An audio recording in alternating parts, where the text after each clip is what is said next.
साधक हो.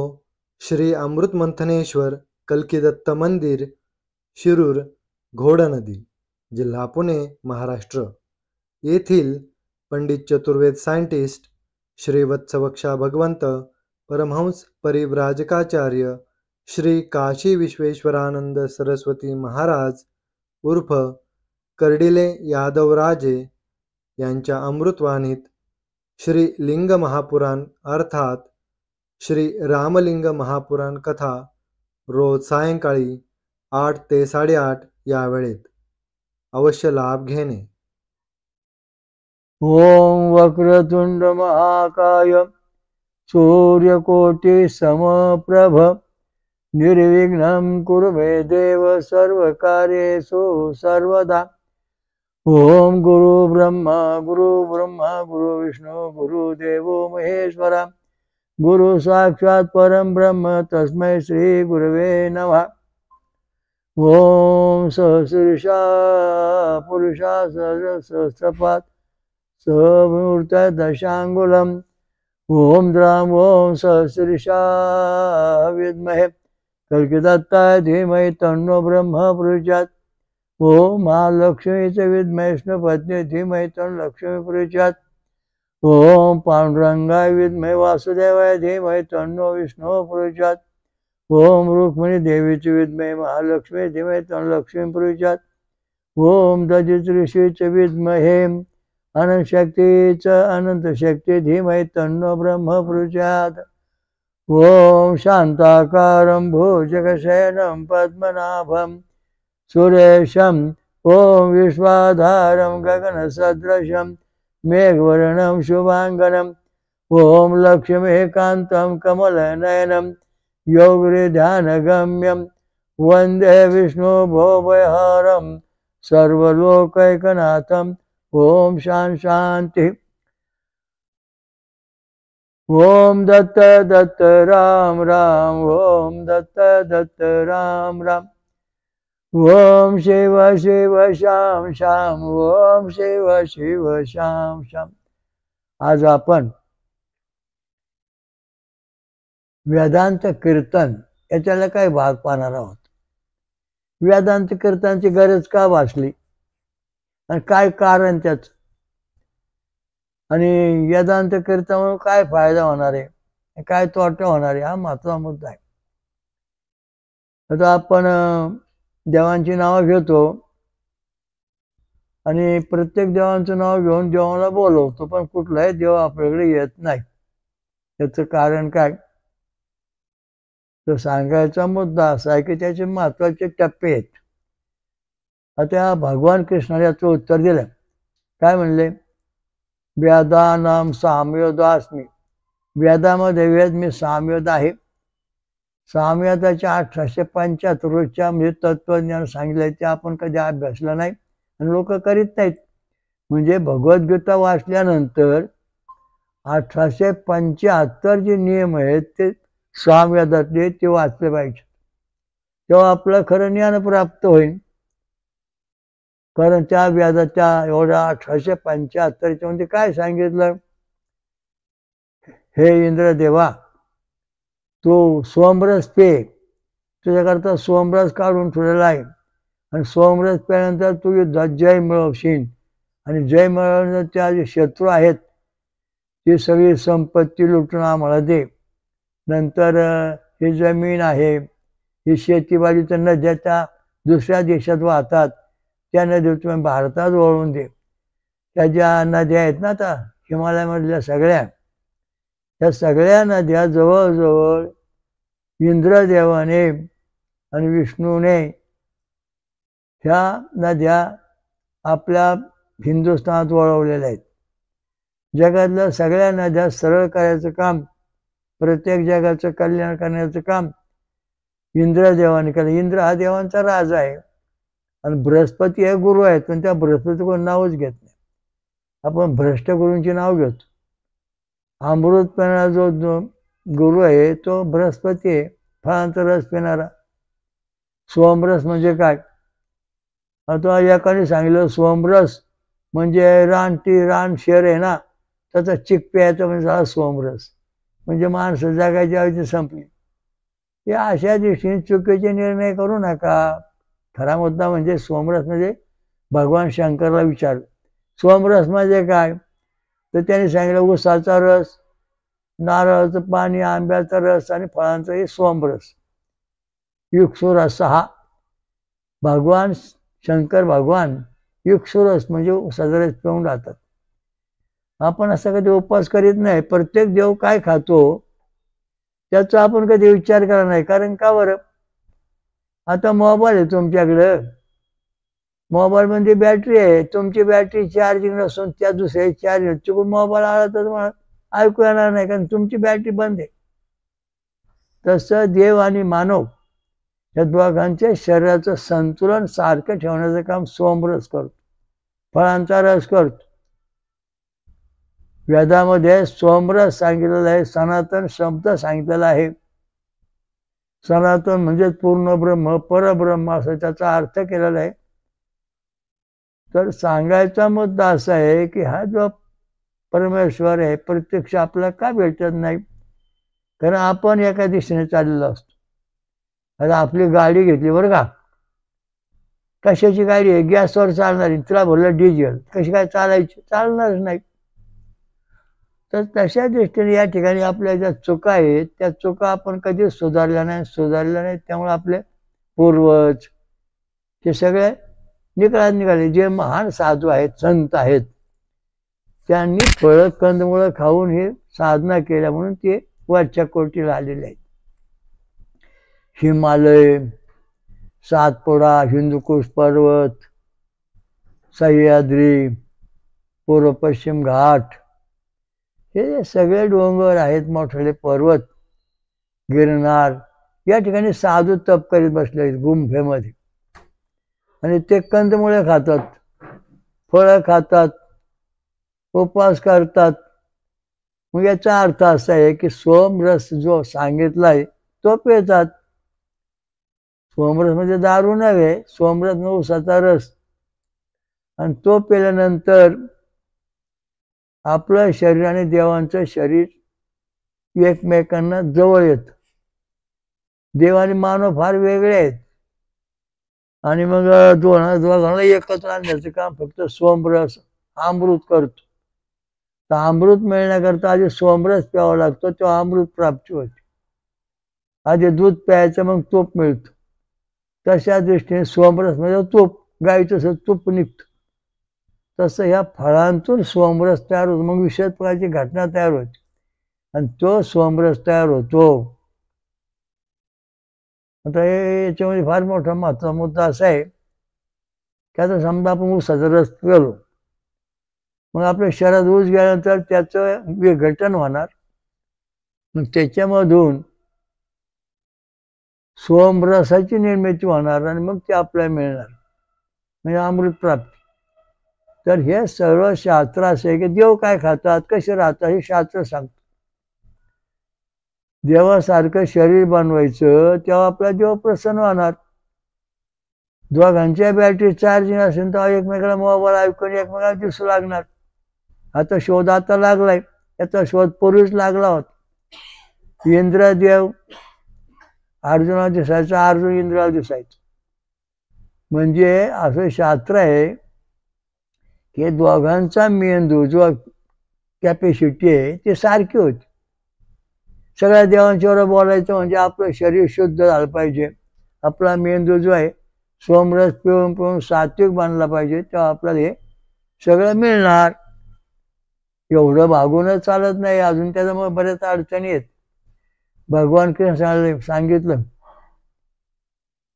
की गायत्री छंद माझी विभूती आहे. कारण त्याने दुसऱ्या छंदांचं नाव घेतलं, फक्त गायत्री छंदाचं नाव घेतलं. कारण गायत्री छंदामधून जगाची निर्मिती होती.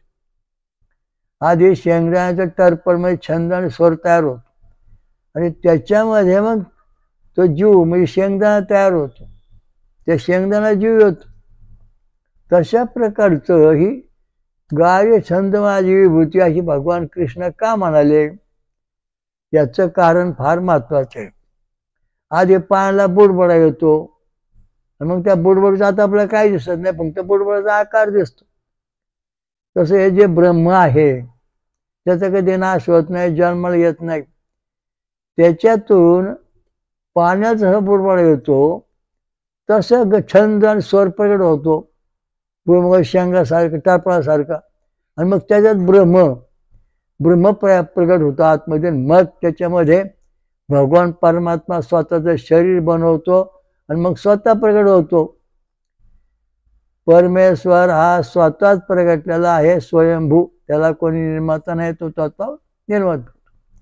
तुम्हाला जर पाण्याचा बुडबुडा कळला, पाण्यावर बुडबुडे आले, तशा प्रकारे जे ब्रह्म आहे ज्याचा कधी नाश होत नाही, जन्माला येत नाही, ते छंद प्रगट होतात. छंद आणि स्वर, गायत्री छंद आणि षडजा स्वर हे प्रगट झाला की तुमचं टरपल तयार होणार. आता नारळाकडे जाऊ आपण. नारळाचे जावळे घेऊ. त्याला उभे आडे धागे असतात. जे जाड धागे आहेत ना त्याच्यावरती कापडासारख्या विणलेल्या जावळ्या, त्याचे छंद आहेत. आणि स्वर जे आहेत ना पातळ पातळ पातळ धागे आहेत. अशा दृष्टीने ते कापड बनतं पुढं नारळाच्या जावळीमध्ये. म्हणजे कापड कसं बनवायचं, काय करायचं, धागे कसे बनवायचे, म्हणजे हे परमेश्वराने अगोदरच ह्याच्यात तयार झालं. तशा प्रकारची जाळी आपल्या शरीरात असते. ती सगळी जाळी जर व्यवस्थित असली तर म्हणून छंद आहे. छंद आणि स्वर का, तर नारळाची जाळी आपण घेऊ. आता शेंग घेतलं तर शेंगात आपल्याला इतकं बारीक काय दिसणार नाही, पण नारळाची जाळी घेऊ. नारळाची जाळी घेतली की उभे आणि आडवे धागे. उभे धागे ते छंद आहे, आडवे धागे स्वर आहे, आणि त्या स्वरातून ते कवही बनतं, नारळ बनतो. आता नारळ जर घेतला आपण, नारळाची नरोटी करोंटी, जर त्याच्यावर काच्या असतो, काच्यामध्ये जर छंद स्वर आणि करोंटी तयार होते. अशा दृष्टीने आपलं म्हणून छंद आणि स्वर सांगितलं. छंद आणि स्वर का, तर भुईमुगाच्या शेंगावर छंद आणि स्वराने टरपल तयार होतो आधीच, आणि मग त्याच्यामध्ये मगज होतो, मगज आल्यानंतर मग शेंगदाणा तयार होतो. तशा प्रकारचं हे जे ब्रह्म आहे त्याचं कधी नाश होत नाही, जन्मत नाही. त्याच्यामध्ये छंद आणि स्वर पाण्याचा बुडबुडासारखा तयार होतो, आणि मग त्याच्यामध्ये ब्रह्म उतरतं. ब्रह्म म्हणजे हा परमात्मा स्वतः आपलं स्वतःचं शरीर सगुण रूपात आणतो आणि मग जगाची निर्मिती करतो. हा महत्वाचा मुद्दा या ठिकाणी. कारण परमेश्वराला कोण निर्माता नाही. परमेश्वराच्या भगवान आदिनारायण प्रथम प्रगट झाले स्वयमेव. मग त्यांच्या नाभीतून कमळ निघाले, त्याचा ब्रह्मदेव वसवला, आणि भगवानच्या कपाळातून ईशान रुद्र म्हणजे भगवान शंकर प्रगट झाले. म्हणून पंढरपूरच्या पांडुरंगाच्या डोक्यावरती शिवलिंग का आहे, तर कारण शिवलिंग डोक्यावर असण्याचं कारण तिथून भगवान शिव प्रगट झाले. आणि भगवान शिव प्रगट झाल्यानंतर भगवान शिवांच्या डाव्या बाजूतून पार्वती प्रगट झाली, आणि पार्वतीच्या डाव्या बाजूतून लक्ष्मी आणि उजव्या बाजूतून राधा प्रगट झाली. राधा आणि लक्ष्मीपासून सावित्री गायत्री प्रगट झाली. अशा दृष्टीने ही जे शास्त्र आहे हे पुराणात सांगितलेले तत्वज्ञान आहे. हे शास्त्र तुम्ही जर आपल्या विज्ञानाकडे आपण सर्व अमिबा प्राणी, एका अमिबाचे एक पेशी, प्राण्याचे दोन मग दोन केंद्र तयार होणार, पुन्हा त्याची विभागणी, पुन्हा 2 आणि 4 असे वाढत चालेल. तशा प्रकारचं हे भगवान परमात्माकडून आलेले शास्त्र म्हणजे आपल्यापर्यंत. म्हणजे मानव प्रत्येक जीवसृष्टीमध्ये भगवान परमात्माने शास्त्र निर्माण केलं. एक पेशीचं ओम, ओम पेशी एक पेशी मंत्र आहे. आता आपल्याला भगवान शंकराच्या बाबतीत आज बोलणार आहे आपण की वेदांत कीर्तन का करायचं आणि त्याचं काय महत्व आहे. मग आपला देव का प्रसन्न होत नाही, त्याचं कारण वेगळं आहे. की तुमचं आता गुगल पे, हा गुगल पे म्हणजे काय, 555 बँकेचा नंबर, त्याच्यावर तुम्ही त्या खात्यावर तुम्ही पैसे जमा केले, पण 56 नंबर टाकून जर तुम्ही पैसे द्यायचे दुसऱ्याच्या खात्यावर जमा होत, तुमच्या खात्यावर जमा होणार नाही, चुकला हिशोब. म्हणजे इतकं सूक्ष्म ज्ञान. तसंच आता तुमच्या गुगल पे मध्ये आलेलं आहे, तसंच सूक्ष्म ज्ञान छंद आणि गायची छंद आणि शब्दा स्वरात आलेलं आहे. त्या दृष्टीने ते मंत्र म्हणावं लागतात, आणि ते म्हटल्यानंतरच आपल्याला देवांची भेट होती, तशी होऊ शकत नाही. आता ब्राह्मण समाजाची पिढीजात गायत्री मंत्र, नंतर त्यांचे नंतर म्हणजे हे ते होत. ब्राह्मण, क्षत्रिय, वैश्य आणि इतर समाज, सर्व समाजाला धर्माचा अधिकार दिलेला आहे. ओ ऋषी पो माना पांजन्या पुरोहिता तमीमहे महागम स्वरूप असेल. वायखानक ऋषी, अग्निदेवता, गायत्री, षडजा स्वरा, बघा या ठिकाणी आले.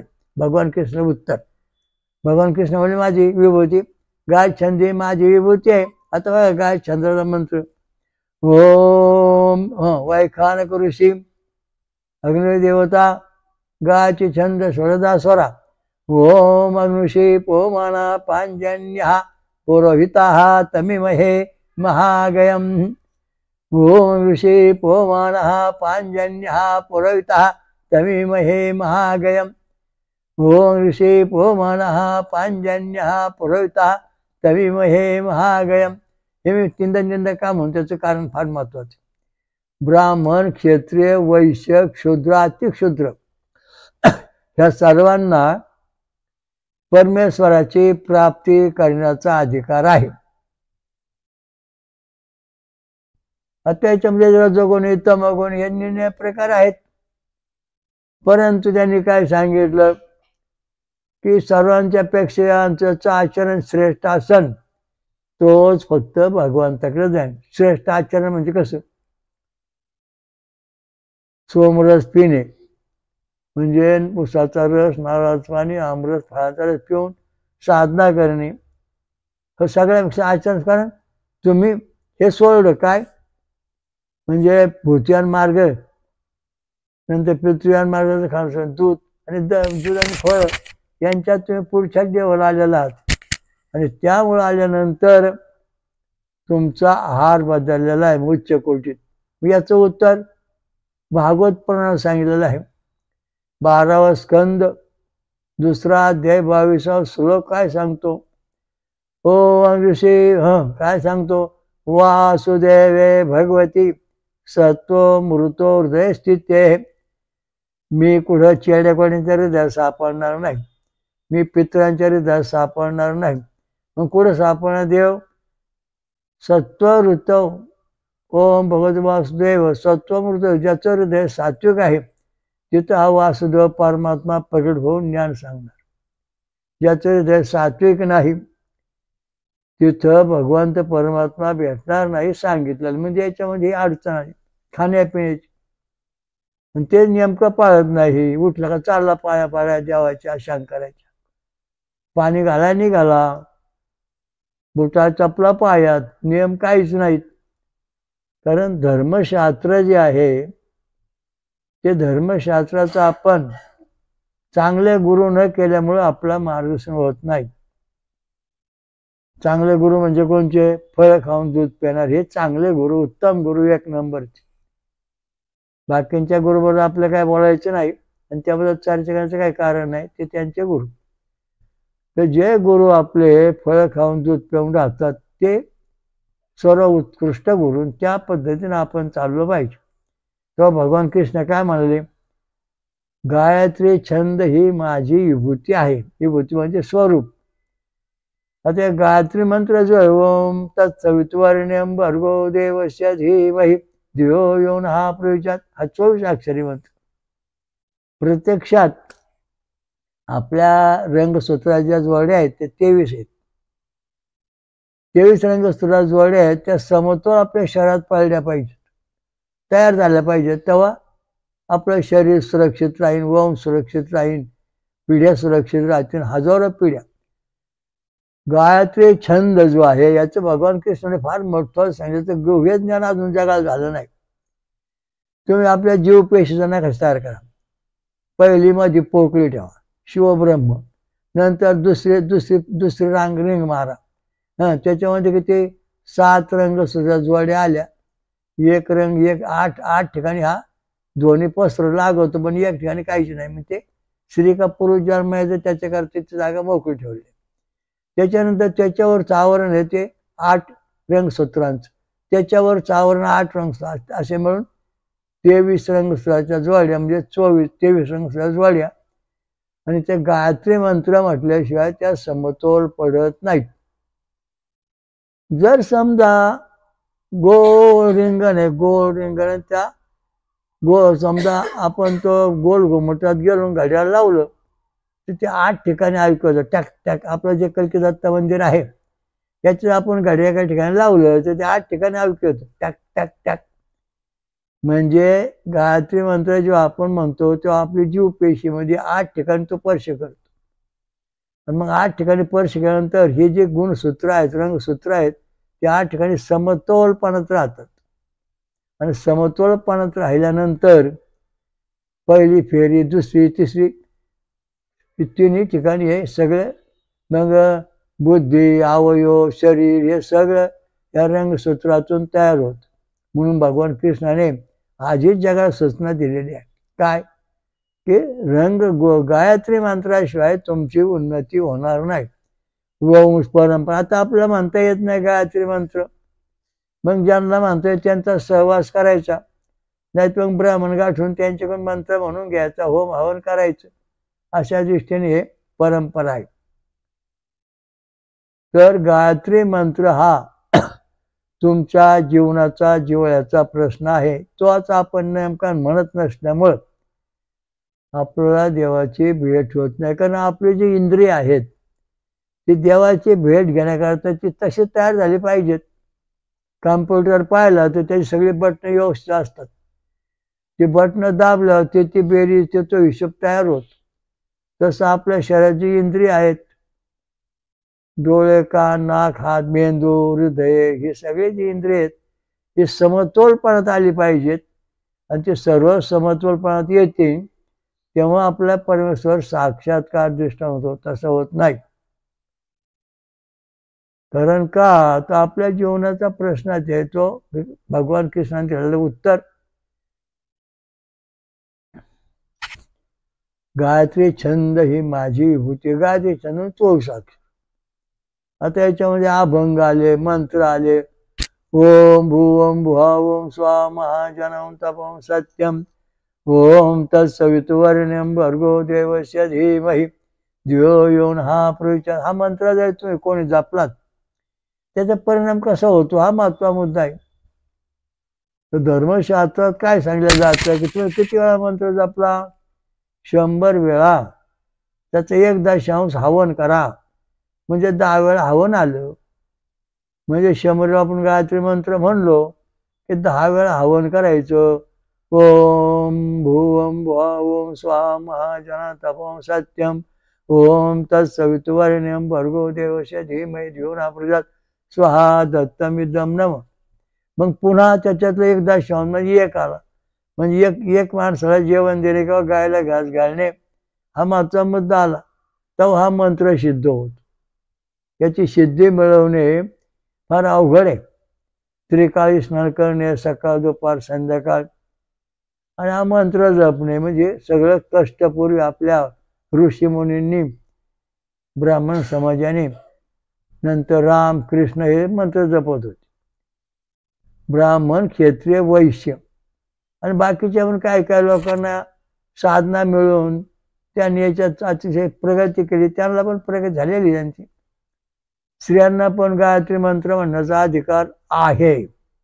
लोपामुद्रा, उर्वशी, आयुर्वा, पुरवा ह्या स्त्रियाच आहेत. वांगमृणी ही पण स्त्रीच आहे. वांगमृ देवी, वांगमृ श्रेणीच आहे, स्त्रीच आहे. ह्या स्त्रियांनी फार मोठ्या बरेच व्याधामध्ये काही अजून उल्लेख असेल, पण या 3-4 सांगितलं तुम्हाला. यांनी गायत्री मंत्र साधना करून मंत्र लिहिलेले आहेत.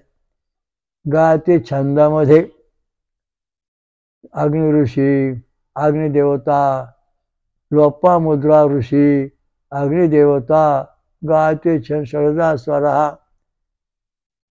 ओम यम यम ओम असं मंत्र म्हणलं त्यांनी लिहिलं, असं खाली लिहिलं. ओम अग्निशी पोमना पांजन्य पुरुषमय महागे अशा त्यांनी ऋचा टाकलेल्या आहेत. आणि त्यातून त्यांना त्याचं फळ प्राप्त झालेलं आहे. म्हणून त्या सुद्धा स्त्रियांना ईश्वर प्राप्ती झाली. म्हणजे पुरुष आणि स्त्रियांना दोघांनाही हा मंत्र म्हणण्याचा अधिकार आहे, पण पावित्र्य राखलं गेलं पाहिजे. स्त्रियांनी 5 दिवस मंत्र बंद ठेवायचा, पुढे म्हणायचा, झालं. अशा दृष्टीने हे सगळं याच्यामध्ये दिले. आता काही ठिकाणी गायत्री मंत्राच्या मंत्र म्हणणाऱ्या मोठ्या संस्था आहेत. त्या ठिकाणी हजारो स्त्रिया गायत्री मंत्र म्हणतात, गायत्री मंत्र जप करतात. त्यांच्या वंशात घराण्यात चांगली बुद्धिमान प्रजा निर्माण झालेली आहे. आता गायत्री मंत्र कसा, नारळ आहे तुमचा, नारळ घेऊ आपण, 2 नारळ आणू, 3 नारळ आणले, 1 नारळ फोडा बरं का, काय गोल करून ठेव. म्हणजे याच्यामध्ये जे छंदन स्वरूप वाटले त्यांनी नरोटी खोबरं अतिशय पद्धतीने निर्माण चांगलं केलं. दुसरा 1 नारळ आणला, फोडा, तर त्याच्या आतमध्ये असं वाकडं तिकडे अर्धा नारळ तिरका का बरं, याच्यामध्ये गायचे छंद आणि षडजा हे ते 8 ठिकाणी स्पर्श झालेला नाही, उमटला नाही. आणि मग अशा दृष्टीने ज्यांच्या म्हणजे शरीरामध्ये गायत्री छंदाचे रंगसूत्र व्यवस्थित पडत नाहीत, त्यांचा वंश चांगला जन्माला येत नाही. मुरदोष, हातपाय गळून गेलेले, काहींना डोळे नाहीत, कोणाला कान नाही, कोणी बहिरे, कोणी मुके, आंधळे का होतात. आता तुम्ही जर विचार केला, आपण जर समजा सर्वे केला, ब्राह्मण समाज सर्वे करायचा, 100 ब्राह्मण घरामध्ये आपण फिरलो, बोला तुमच्या घरात कोणाला कोणाची दृष्टी आहे, आम्हाला सगळ्यांना दृष्टी आहे, कोणी कोणाला अंध तो नाही. तसंच आपण इतर समाजात गेलो, बाबा ह्या घरात जे पोरं आंधळ जन्माला आलं, ते पांगळ जन्माला आलं, हे मुख जन्माला आलं, याचं कारण काय, परिस्थिती चौकशी करून बघा, याला मुरदोष झाला. याचं कारण आहे गायत्री मंत्राचा प्रभाव आपल्या कोणाच्या घराण्यात तुम्ही चालू केलेला नाही. त्यामुळं तुम्हाला तुमची निर्मिती चांगली व्हायला पाहिजे. शुद्ध बीजापोटी फैरसा गोमट, देह शुद्ध करून भजनी भजावी, हा वेदांत कीर्तनाचा विषय. का तर आपल्या शरीराची सुधारणा झाली पाहिजे, हा महत्वाचा. नुसतं वळून काय होणार नाही. जेव्हा गायत्री छंद म्हटल्यानंतरच हे घडते. गायत्री छंद समजा आता ओम तत्सवितुर्वरेण्यं भर्गो देवस्य धीमहि धियो यो नः प्रचोदयात्, ही गायत्री आहे. ओम तत्पुरुषाय विद्महे महादेवाय धीमहि तन्नो प्रचोदयात्, ही शिव गायत्री आहे. म्हणजे या ठिकाणी सुद्धा गायत्री छंदाचाच मंत्र म्हणायचं.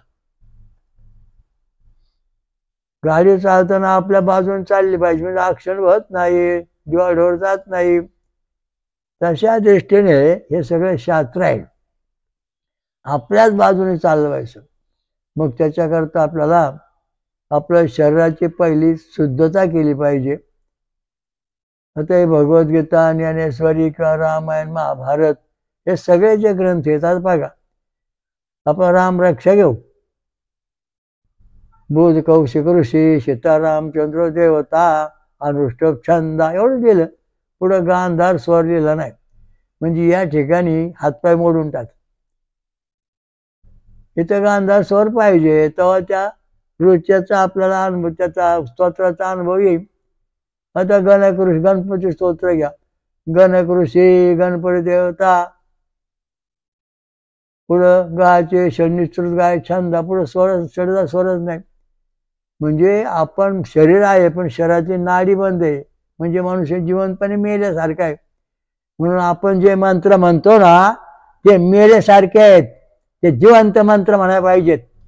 प्रत्येकाने जिवंत मंत्र म्हणायचे. म्हणजे गायत्री छंद आणि षडजा स्वर अशा पद्धतीने जेव्हा मंत्र आपण म्हणू तेव्हा तुमचा विकास होईल. हे सगळे मंत्र तुम्ही म्हणताना हे मेल्यासारखे, कारण यांना स्वरच नाही. म्हणजे समजा शरीरात नाडी चालत नाही, नाडी बंद झाली का माणूस मेला. तसे मंत्र सुद्धा तुम्ही जिवंतपणे मारलेले आहेत धर्मामध्ये, त्यामुळे तुमचा विकास होत नाही. त्याच्या काळात तुम्हाला विकास करून घेतला पाहिजे. गायत्री मंत्र षडजा स्वर हा, उष्णिक छंद ऋषभ स्वर हा, अनुष्टुप छंद गांधार स्वर हा, ब्रती छंद मांदा स्वर हा, पंक्ती छंद पंचम स्वर हा, त्रिष्टुप छंद दैव स्वर हा, जगतनिषा स्वर हा. अशी मंत्रांची जोडी आहे. त्याचा अभ्यास तुम्ही प्रत्येक ग्रंथात घेतला पाहिजे. तुम्ही दुर्गा सप्तशती वाचताय, त्याच्यामध्ये छंद कुठे दिलेच नाहीत काही ठिकाणी. म्हणजे ते दुर्गा सप्तशती मिळाली, जिवंतच होत नाही. कवऱ्या बॉम्बला चला घालून, त्यामुळे देव तुम्हाला प्रसन्न होत नाही. देव प्रसन्न होत नाही का? स्वरच नाही, नाडी कुठे. म्हणून स्वर शरीर आपलं छंदमय आहे आणि स्वर नाडीमय आहे. नाडी म्हणजे आपला स्वर आहे, तो आपल्या शरीरात चालतो. ते तुम्ही खंडन करून टाकले, म्हणजे या मंत्रांचं काय उपयोग आहे? हे सगळे गुरुमार्ग आहेत ना, धोक्याच्या पातळीमध्ये सावध व्हा. धर्माचा विकास करायचा असेल तर तुम्हाला आता हे गणकृषीचे गणपतीचा अथर्वशीर्ष पाठ कसे, गणकृषी गणपती देवता हा निश्चित गायचे छंद, याच्या पुढे शरदा स्वर नाही. म्हणजे याची नाडी नाही, शरीर आहे पण नाडी जीव येत नाही. तसे हे मंत्रांना जीवनपणाच नाही. मेले मढे मंत्र, मढी, ही मढी पाठ करताय तुम्ही. हे चांगलं पाठ करायला पाहिजे. शास्त्री पंडितांनी लक्ष द्या. काय चुका होते ते पहा. का अनुभव येत नाही, देव का भेटत नाही? इथं नेमक्या चुका झालेल्या आहेत. ज्या विद्वान ब्राह्मणांना, ज्या विद्वान ऋषींना हे माहिती आहे, ते मंत्र असे म्हणतात, गणकृषी गणपती देवता निचूळ गायचे छंदा षडजा स्वरा, बुध कौशिक ऋषी सीतारामचंद्र देवता अनुष्टुप छंद गांधार स्वर हा, असा मंत्र म्हणतात. तेव्हा त्यांची प्रगती झालेली आहे, बाकीची कोणी झाली. म्हणून गुरुमार्ग महत्वाचा. गुरुकुलात जे राहतो मनुष्य, त्याला ही मंत्र शिकवले जातात. पण तुमच्या आपण रोज गायत्री मंत्र म्हणतो, ओम भूम भुवं स्वम अहं जनम तपं सत्यम ओम तत्सवितुर्वरेण्यं भर्गो देवस्य धीमहि धियो यो नः प्रचोदयात्. हा मंत्र म्हणतो, पण पुढे आपण स्वहा दत्तम वेद म्हणायला पाहिजे, हवन करायला पाहिजे रोज. तो मंत्राला उजाळा येतो, तेज येतो. तसं येत नाही. नुसतं हातात माळ घेऊन बसला ओरडत राम राम राम राम राम, काय नाही होणार, झालंच नाही, होणार पण नाही. पूर्व पुण्य मागचे पुण्य ते काय नाही चालतं. पुण्य बिण्य आज होम हवन करा. आता बघा काय ठिकाणी होम हवन चालू आहे, बऱ्याच ठिकाणी. त्याचा फायदा घ्या. तिथं जाऊन भेटा, तिथं आपला फायदा होणार आहे. आपला मंत्र येत नाही तर हरकत नाही, पण ज्यांना त्यांचा ऐका, म्हणजे आपला फायदा होणार आहे. आपल्याकडे पाऊस पाडता येत नाही, पण ज्यांनी पाऊस पाडायचं तिथं आपण पिके. ओम दत्त दत्त राम राम, ओम दत्त दत्त राम राम, ओम शिव शिव श्याम श्याम, ओम शिव शिव श्याम श्याम. भगवान कृष्णाने सामवेद माझी विभूती आहे. मी त्या विभूतीला एक श्लोक सांगतो. काय? हे अग्निदेवा, नवीन अन्न घेऊन गायत्री चंद्र स्तुतीने तू सर्व देवांना अन्न पोचव, हे हवन पोचव. म्हणजे गायत्री मंत्र म्हटल्या, छंदातून म्हटल्याशिवाय देवापर्यंत आपलं हवन जात नाही आणि देवांना पोचत नाही. त्यामुळं देव आपल्यापर्यंत येत नाही किंवा आपल्याकडे नाराज आहे, कोप होतात. म्हणून ज्यांना हे शास्त्र पक्क माहिती आहे त्यांचा सहवास करा. ऋषी मुनी साधू संत कुठल्याही सहवास करून आपली विकास होणार नाही, झाला नाही, होणार पण नाही. वंश पिढी तुमची तरतरी का नाही राहिली, का झाली नाही, याचं कारण आहे. भगवान कृष्णाने सांगितलं भगवद्गीता, गायत्री छंद माझी विभूती आहे आणि षडजा स्वर त्याला जोड आहे. याचं कारण आपलं शरीर आहे, हे छंदाने तयार होत. आता बघा भुईमुगाची शेंग आधी टरपल तयार झालं, पण त्याच्यात स्वर उमटलाच नाही. मग ती शेंग तयार होतच नाही, अर्धी शेंग तयार होऊन जाते, शेंगदाणाच येत नाही. काय कशा शेतकरी म्हणतात, अहो आमचे शेंगा भुईमुग शेंगाला ना अहो सगळं कुण्या बिण्या सगळ्या पाण्याच्या बाहेर आले हो, पण ते शेंग पूर्ण तात्पुरता पूर्ण तयारच होईना हो. एका शेतकऱ्याच्या घरात गेलो आम्ही, गेलो तेव्हा एका ठिकाणी शेतकरी म्हणला, महाराज आमच्या भुईमुगाला कोणतरी करणी केली आणि शेतात भुईमुग लावला तर त्याला एकाच बाजूने फक्त टरफल तयार होत आणि ते पूर्ण तयार नाही, शेंगदाणा तयार होतच नाही. अरे खरे राव. मग काय करा तुम्ही, आता इथं विद्वान पंडित कोणी आणा, त्यांच्यावर होम हवन करा, ब्राह्मण बोलवा किंवा ऋषी म्हणा, ज्यांना सिद्धी प्राप्ती आहे त्याच्याला बोलवा, आणि या ठिकाणी गायत्री मंत्र म्हणा. भुईमुगाला शेंगा लागायचा टाइम आला, त्या शेतामध्ये यज्ञ बांधला आणि होम करायला सुरुवात केली. ओम भूम भुवा स्वा महाजन तपं सत्यम ओम तत्सवितुर्वरेण्यं भर्गो देवस्य धीमहि धियो यो नः प्रचोदयात् दत्तमिदं नमः. असे 50 ब्राह्मण जमवले आणि ते विधी सुरू केला. जवळजवळ महिनाभर विधी चालला. म्हणजे आता बघा कुण्या कशी आल्या त्याला, पाहिल्यानंतर त्या शेंगाला टरफळ पुन्हा जसे तसे, कारण त्या झाडांच्यावर ते प्रयोग होता, जे काही त्याच्यात कमकोतपणा होता तो आलेला आहे, जिवंतपणा. मग त्या छंद उमटले आणि स्वर उमटला, शेंगदाण्याचं कवच तयार झालं आणि झाल्यानंतर त्याच्यात शेंगदाणा तयार झाला, मग पक्का शेंगदाणा आला. हे जसं आहे तसं प्रत्येक मानवाच्या जीवनाची जन्माची उत्पत्ती आहे. म्हणून भगवान कृष्णाने सांगितलं, गाते छंदाशिवाय जगाची निर्मिती नाही किंवा प्रगती होणार नाही. छंद आणि स्वर हे अजिबात म्हणलेच पाहिजेत. आता हे सगळे ग्रंथ पाहतोय, स्तुती स्तोत्र अमुक तमुक, काही ठिकाणी उलट्या पालट्या लिहिले, छापताना कोणतरी खोड करून लिहिला असं असा अंदाज. पण मूळ ग्रंथ हे वेद आहेत ना, ऋषी देवता छंद आणि स्वर पद्धतशीर आहे. पण ज्या ज्या ठिकाणी स्तोत्र आहेत ना, तिथे काय काय भाग कट झालेला आहे. वेदांत ज्या लोकांनी ग्रंथ लिहिले, वेदांत वेदावरती टीका केली, तर त्या ग्रंथामध्ये ऋषी देवता छंद आणि पद्धतशीर. आता बघा ऋग्वेद आहे, त्याच्यामध्ये हे विश्वामित्र ऋषी सविता देवता गाते छंद षडजा स्वरा, हे आपल्याला माहिती पाहिजे. ओम भूम भुवं स्वं महं जनं तपं सत्यम ओम तत्सवितुर्वरेण्यं भर्गो देवस्य धीमहि धियो यो नः प्रचोदयात्. स्वाहा दत्तमिदं मंत्र म्हणून हवन पण करा, म्हणजे तुम्हाला लगेच फळप्राप्ती होते. छंद आणि स्वराशिवाय शेंगा टरफळ बनत नाही, तर छंद आणि स्वराशिवाय आपलं शरीर पक्क बनत नाही. तुमचं का दुखतं, का आजार निर्माण होताचं कारण तुमच्या शरीरामध्ये छंद आणि शरीर बनले पण स्वर नाहीत. ही हात गेला, पाय गेला, टंगडे गेले, अमुक गेलं, डोकं गेलं, पळा पळा पळा. याचं कारण आहे शरीरामध्ये ह्या शिरा ज्या आहेत छंद स्वर ते व्यवस्थित नाही. आता तुमची नाडी आहे, एका मिनिटाला 60 ते 72 पडायला पाहिजे. ती पडली 80-90 दरम्यान, म्हणजे छंद आणि स्वराचे तुकडे झाले, त्यांचा समतोलपणा बिघडला, म्हणजे आपलं शरीर तसं. डॉक्टर तपासतात ते खरंय, शरीरामध्ये ठोके बरोबर पडतात का, ठोके बरोबर पडतात म्हणजे तुमच्या शरीरामध्ये छंद आणि स्वर व्यवस्थित कार्य करतात, मग तुम्हाला औषध लागू पडणार. जर बिघड असतं तर इंजेक्शन स्लाईन देऊन ते तुम्हाला दुरुस्त करतात.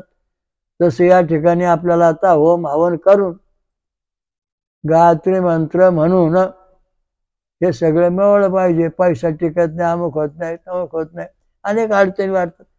तर वेदांत कीर्तनाची गरज काय आहे, याचं कारण असं आहे की आपल्या शरीराची शास्त्रोक्त सुधारणा झाली पाहिजे. आणि ते सुधारण्याचं काम आतापर्यंत विद्वान ब्राह्मणांनी केलं, विद्वान क्षत्रियांनी केलं, विद्वान वैश्यांनी केलं. राम आणि कृष्ण यांची दिनचर्या सकाळ दुपार संध्याकाळी अग्निहोत्र करत असत. आता आपण तर करीतच नाही काही, तर आपल्याला काय मिळणार आहे. तुमच्या गुरुमार्गाचे मंत्र छो छो अरे यांनी काय म्हणाले छ करून, त्याची जी शास्त्रीय पद्धती ती सिद्धी नाही. विश्वामित्र त्यांना गायत्री छंद स्वर्गातून ऐकू आला, तो त्याने लिहिला. मनन तयार होत नाही वाङ्मय, ते समाधी लागायची वेगळ्या प्रकारची, आणि ते समाधी लागल्यानंतर मग तुम्ही तो मंत्र लिहू शकता. आता मी पूर्वी मंत्र लोकांना म्हणायला सांगायचो, मला समाधी लागली, एकदम स्वर्गातून संदेश आला, स्वर्गातली आकाशवाणी झाली, ओम द्राम ओम श्रीशा विद्महे कल्किदत्ताय धीमहि तन्नो ब्रह्म प्रचोदयात्. हा स्वर्गीय मंत्र. तुकाराम म्हणाला, जय जय राम कृष्ण संदेश आला, ऐकू आला, त्यांनी तो मंत्र ग्रहण केला. याचं कारण आहे की गायत्री मंत्राच्या छंदाशिवाय आणि स्वराशिवाय आपलं जीवन नाही. हे सगळे मेले मढ्याची मढी, सगळी मढी मंत्र म्हणजे त्यांचा काय उपयोग नाही, त्याचा काय उपयोग होत नाही. ओरडू नका, नीट बघा काय चाललंय, मग तुम्हाला अनुभवच येणार नाही. किती वर्ष झाली गायत्री मंत्र जपतो? झालं जो 24 वर्ष झाली, 24 वर्ष.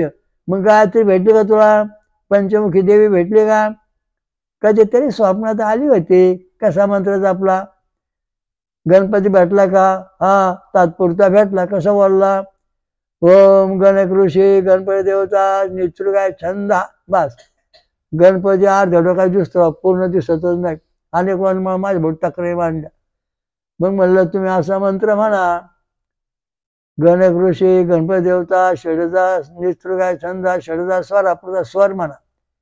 आणि ते म्हटल्यानंतर मग त्यांना पूर्णपणे गणपती दर्शन होऊन गणपती बोलू लागले, देव बोलू लागले. तसं शंकराचं ओम तत्पुरुषा विद्महे महादेवाय धीमहि तन्नोद्राय प्रचोदयात् गायत्री मंत्र. तो आता गायत्री मंत्र म्हणतोय. मग त्या शंकराला आपण कुठलेही मंत्र म्हणतो, काही कविता लिहितो, कुठली गाणी म्हणतोय, चालत नाही. याचं कारण आहे की भगवान, आता प्रत्येक देवाला जे आहे त्याच्याऐवजी आपण शंकराबद्दल आज बोलतो, तर त्याच्यामध्ये 4, 9, 12, 18, 20, 27, 36 आणि 54 या अक्षरांचे मंत्र म्हणावं लागतात. कोणचे? शिवमंत्र 4, 9, 12, 18, 20, 27, 36 आणि 54 ह्या अक्षरांचे मंत्र आपण जेव्हा म्हणू तेव्हा भगवान शंकर आपला प्रसन्न होणार. जर आपण 5 अक्षरी मंत्र म्हणलो किंवा 55 म्हणलो तर गेला शंकरचा. खातं बदललं शंकरचा. हो, गुगल पे नंबर किती आहे? 54, 36 आहे, 24 आहे. हा, इथे किती आहे? आता शंकरचा गुगल नंबर किती आहे ते बघा. आता कसं 18 आहे, 27 आहे, 36 आहे, 54 आहे. मग आता भगवान शंकराचा मंत्र आपण म्हणतोय. आता 36 मंत्र आपण भगवान शंकराचा मंत्र धरला. 36 त्याचा गुगल पे आहे आणि बरोबर तुम्हाला 1,00,000 रुपये त्या खात्यात टाकायचे 36 नंबरवर. आणि 36 नंबरवर टाकायचे. तुम्ही 37 नंबरवर टाकला तर तो दुसऱ्याच्या खात्यावर जमा झाला, तुमच्या त्या ज्याला द्यायच्या त्या खात्यावर तयार झालं नाही. तसं या ठिकाणी सुद्धा हे जे मंत्र आहेत ते जर आपण समजून घेतले नाहीत तर आपल्या जे भक्ती करतोय ते दुसऱ्या खात्यावर गेलं. आता या पाय कसं होते. आता या ठिकाणी 36 अक्षरी मंत्र आहे. ओम तत्पुरुषा विद्महे महादेवाय धीमहि तन्नो प्रचोदयात्. ओम तत्पुरुषा विद्महे महादेवाय धीमहि तन्नो प्रचोदयात्. ओम तत्पुरुषा विद्महे महादेवाय धीमहि तन्नो प्रचोदयात्. आता 3 वेळा आपण गायत्री म्हणू ते किती? 36 आहे. मग 36 आणि किती? 72. म्हणजे 3 वेळा गायत्री म्हणतो, 24 72. म्हणजे शिवगायत्री या मंत्रा बरोबर जोडल्या गेलेल्या आहे. म्हणजे आपलं गुगल पे बरोबर शंकराच्या खात्यात जमा झालं. शंकराच्या खात्यात पैसे टाकायचे 1,00,000 रुपये. मग तुम्ही 36 नंबर आहे त्या गुगल पेचा, त्याच्यावर तुम्ही 36 दाबून 1,00,000 बरोबर शंकराच्या खात्यावर जमा झाले. 1,00,000 जप केले आणि शंकराच्या खात्यावर पाठवले. बा जेव्हा एवढे जप केले तर गुगल पे नंबर 36 आहे, 32, 36 झाले शंकराच्या खात्यावर आपले मंत्र जपा 1,00,000, 1 कोटी काय असतील आणि तो तुम्ही जर सदुशेष टाकला तर शंकराच्या खात्यावर जमाच व्हायला दुसऱ्याच्या खात्या मंत्र कोणतरी मंत्र खात्यावर जाऊन पडते म्हणजे आपले पैसे जसे जातात तसे मंत्र वाया गेले. इतकं अवघड शास्त्र आहे. तो विद्वान पंडित जे वेदांताचार्य असतील किंवा जे विद्वान पंडित रोज गायत्री मंत्र जपणारे असतील त्यांच्या सहवासात राहून किंवा माहिती मिळून हे सगळं साधन आपण केलं पाहिजे. मनात येईन तसं बघून चालत नाही, कारण याला बंधन आहे. प्रत्येक देवाचे मंत्र म्हणायचे बंधन. आता शंकराच्या मंत्रात तुम्हाला सांगितलं की याच्यामध्ये जे सांगितलं ते किती अक्षरी मंत्र पाहिजे, किती अक्षरी पाहिजे. 4, 9, 12, 18, 20, 27, 36, 54. माझा योगशास्त्र गणेश सिद्धांत नावाचा ग्रंथ आहे. त्याच्यामध्ये गायत्री मंत्र कोष्टक दिलेलं आहे. त्याचा तुम्ही अभ्यास करा. म्हणजे तुम्हाला गणपती, ब्रह्मदेव, विष्णू, शंकर, इंद्र, दत्त आणि विराट रूप यांचे सांकेतिक आकडे सापडतील. तर शंकर भगवंताचे जे आता 36 आकडा आपण धरला गायत्री मंत्राचा, म्हणजे 36 आणि 72. मग आपण गायत्री 3 वेळा जपलो की ते 72 होणार, म्हणजे 36 आकडा बरोबर जमला. 1.5 गायत्री मंत्र इथे तोच बरोबर केला आपण. तर अशा दृष्टीने आपण हे सगळं मंत्र शास्त्रोक्त पद्धतीने जपलं पाहिजे. तेव्हा आपलं मंत्र शंकराच्या खात्यावर जमा. ओम नमः शिवाय, ओम नमः शिवाय असा मंत्र म्हणता म्हणता आपण बरोबर ते जे आकडे दिले तिथं गुगल पे सारखे 36, 54, 27 त्या ठिकाणी आपण बरोबर पोहोचू शकतो. 5 5 25 आणि 2 ओम म्हणजे 27 झाले. म्हणजे आपण आपला शंकर ओम नमः शिवायचा मंत्राचं खातं उघडलं आणि शंकराच्या पिढीत जमा करून टाकलं. असं प्रत्येक देवाच्या पिढीत आपल्याला आपले मंत्र टाकता येतात. परंतु ऑनलाईन मंत्र जशी तुमची आता ऑनलाईन चालली तसे ऑनलाईन आहे. म्हणजे स्वर्गाच्या शंकराच्या खात्यावर आपण बरोबर 36 टाकलं, गायत्री मंत्र रोज म्हणलो, जर शंकराच्या खात्यावर आपल्या लाखो कोट्यावधी मंत्र जपून सिद्ध झाले. जेव्हा तुम्ही शरीर सोडता तेव्हा शेत जाता तेव्हा शंकर सांगणार भगवान तुमच्या खात्यावरती कितीतरी कोटी मंत्र सिद्ध शिल्लक, जा स्वर्गात जाऊन जा. तर अशा दृष्टीने सगळं चालतं. जिवंतपणे सगळं मिळावं लागतं. त्याच्याकरता आपल्याला या दृष्टीने हे कीर्तन अत्यंत महत्त्वाचे, वेदांत कीर्तन. आपल्या जीवनाची सुधारणा झाली पाहिजे. आता जमल्या कदा आपण सुलभ म्हणलो ओम शांताकारं भुजगशयनं पद्मनाभं सुरेशं ओम विश्वाधारं गगनसदृशं मेघवर्णं शुभांगनं ओम लक्ष्मीकान्तं कमलनयनं योगध्यानगम्यं वंदे विष्णु भवहारं सर्वनाथं. ओम शांत हा मंत्र हा विष्णूचा. ओम त्र्यंबकं यजामहे सुगंधिं पुष्टिवर्धनम् उर्वारुकमिव बंधनान्मृत्युर्मामृतात्. ओम त्र्यंबकं यजामहे सुगंधिं प्रतिवेदनम् उर्वारुकबंधनात् मुमुक्षुममातम्. हे जे मंत्र आहे महामृत्युंजय भगवान शंकराचा, तो भगवान शंकराचा मंत्र हा जो दिलेला या ठिकाणी त्रिष्टुप छंद दैव स्वरामध्ये, म्हणजे या ठिकाणी आपल्याला 48 अक्षरांचा मंत्र दिलेला आहे. 24×48 म्हणजे आपण बरोबर 2 मंत्र म्हणतो. ओम भूर्भुवं तत्पुरुषाय विद्महे महादेवाय धीमहि तन्नो रुद्रः प्रचोदयात्. किंवा आपण गायत्री मंत्र म्हणलोय महामृत्युंजय, तो खात्यामध्ये आपल्याला जमा झाला. वेदामध्ये सगळी बेरीची पद्धती दिलेली आहे. चांगला गुरु असून खूप बुद्धिमान त्याचा सहवास करा. त्या ठिकाणी हा मंत्र कसा म्हणायचा समजून घ्या. जर आपल्याला समजत नसलं की साधा मंत्र म्हणा ओम नमः शिवाय आणि त्या मंत्राचं होम हवन करा. आता समजा तुम्ही ओम नमः शिवाय मंत्र 100 म्हटलात, हो, मग आता शंकराला जेवण द्यायचं आहे. हे मंत्र सिद्धीचं 100/10 एकदा श्रवण म्हणजे 10 वेळा मंत्र म्हणायचा. ओम नमः शिवाय स्वाहा दत्तमिदं नमः झालं. मग याचा एकदा श्रवण साधूंना किंवा कोणाचं भोजन दिलं पाहिजे. नाही मिळतं गायला घाला, नाही मिळतं तुळशीत ठेवा एक भोजन. तर अशा दृष्टीने तुम्ही करता तेव्हा 100 मंत्र सिद्ध होण्याकरता एवढा विधी करावा लागतो. 1000 मंत्र जपलो त्यात 1 दशांश म्हणजे 100 आले. 100 वेळा मला हवून द्या, पुन्हा त्याला 1 दशांश म्हणजे 10 लोकांना जेवण द्या. म्हणजे आपण जेवढे मंत्र करू तेवढा. मग आपण आता काय काय एवढं काय जमत नाही. मग आपल्या इथं कलकी दत्त मंदिरात दर आमुषाला अन्नदान होतं. त्याच्यामध्ये तुम्ही होम हवण्याकरता दान केलं तर तुम्हाला अनंत पुण्य मिळून जाते. म्हणजे तुम्हाला फार सिद्धी करायची गरज नाही.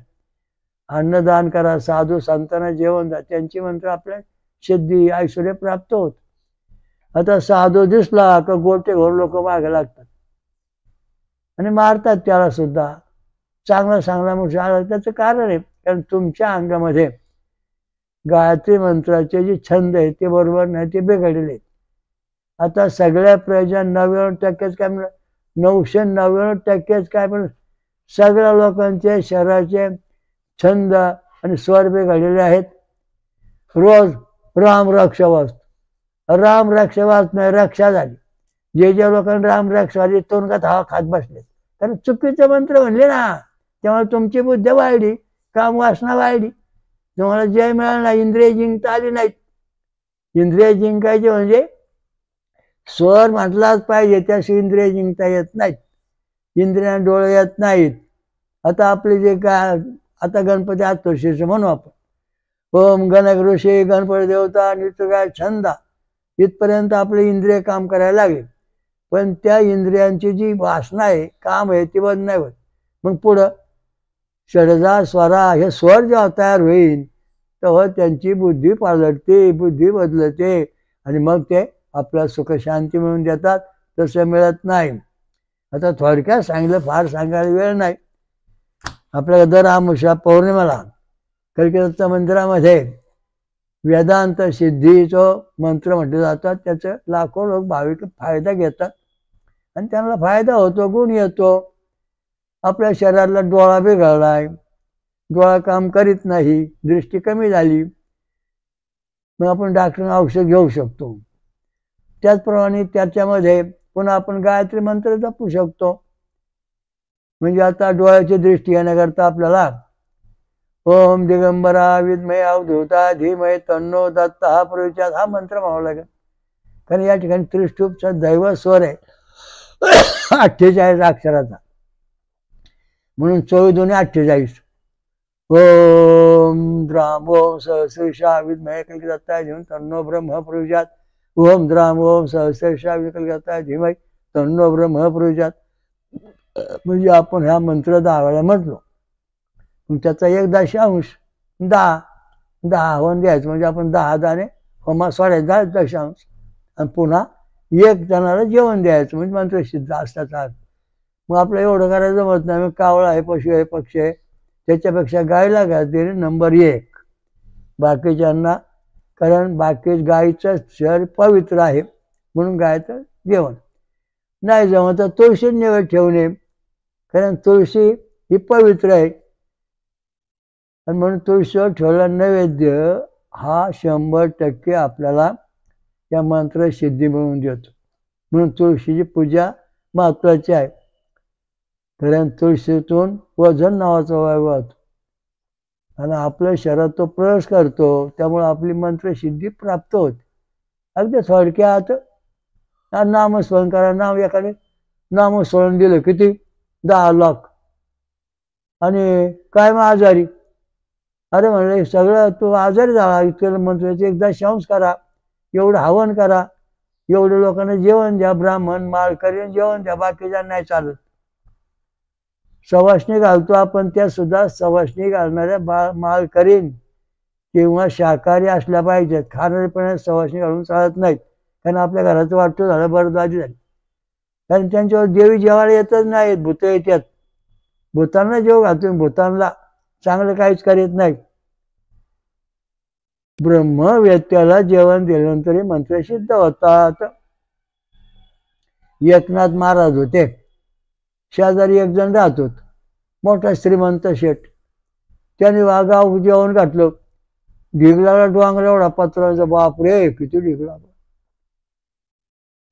मग म्हणले एक शरीर बाय तिथं राहत होती, अगदी भक्ती करणारी, खायला अन्न नाही पाणी नाही. म्हणजे एकनाथ महाराज तुम्ही आमच्या इथे जेवायला सवळ्या स्वयंपाक करून खा. मी गरीब आहे, मला काय जमत नाही. ठीक आहे. एकनाथ महाराज तिथे इथे जेवायला आले, ब्रह्मव्यात्ता जेवढं स्वयंपाक केलं, ठीक आहे म्हणजे कल्याण होत तुझं, तुझ्या मनाची सगळी इच्छा पूर्ण होईल. गेले ब्रह्मव्यात्ता. आणि तुझी इच्छा पूर्ण म्हणल्यानंतर ते निघून गेले. मग बाईने एक पत्रावळ उचलली, 2 उचलल्या, 3 उचलल्या. त्याचा डोंगर होता 50 फुटाचा, त्याला 100 फुटा. हे इतकं ढीग लागलं.